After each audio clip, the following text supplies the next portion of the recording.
Tsipras, il était convaincu qu'il fallait un pacte avec les banquiers privés, avec l'Église, avec la direction de l'Église orthodoxe, qui est le plus grand propriétaire foncier en Grèce, avec les armateurs.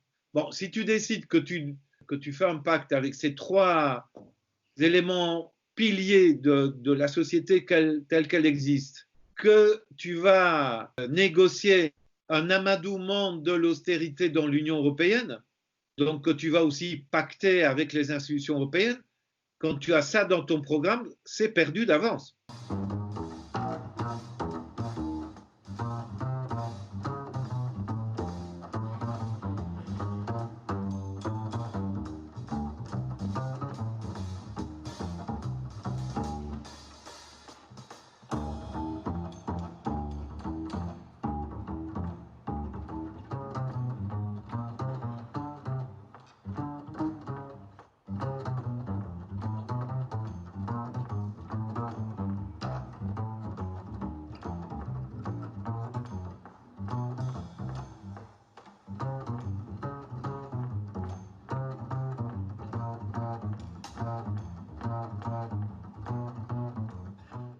Avec les marges de manœuvre qu'ils avaient, se heurter à la Troïka, ça supposait derrière finalement une rupture complète avec le capitalisme et notamment s'appuyer sur la révolte populaire.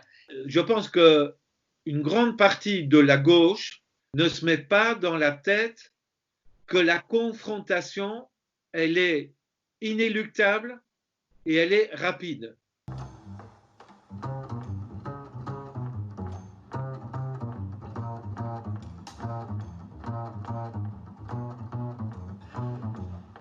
Et l'intérêt de la confrontation, c'est de la gagner, la confrontation. C'est que tu mets en branle la population, les milieux militants, et que donc tu discutes ouvertement. Tout s'est passé dans la diplomatie secrète. Comme ils avaient un programme caché, qui était un programme de renoncement, la capitulation et l'échec étaient courus d'avance.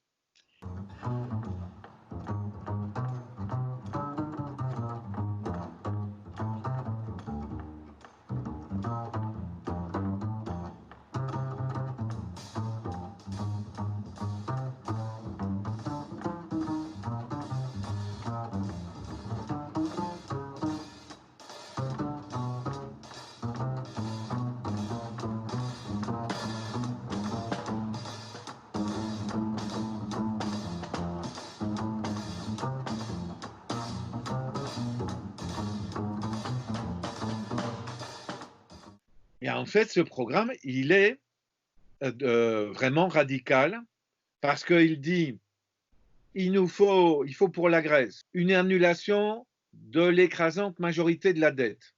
Première chose. Donc, annulation, suppression. Et on lance un plan de reconstruction nationale. Et le plan de reconstruction nationale, il implique qu'on va prendre le contrôle total de toutes les banques.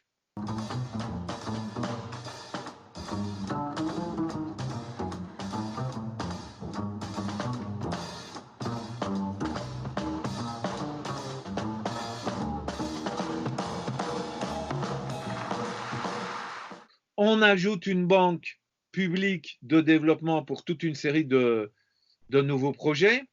On restaure tous les droits des travailleurs, il est mis. On restaure le salaire minimum légal. On rétablit les retraites qui avaient été abaissées de 40%. On rétablit l'électricité des 300 000 familles à qui on a coupé l'électricité. On donne l'accès gratuit aux soins de santé.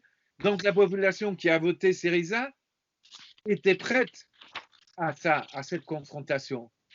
Et donc là, le problème, c'est que Tsipras ne croyait pas à son programme et l'a abandonné dès le premier jour.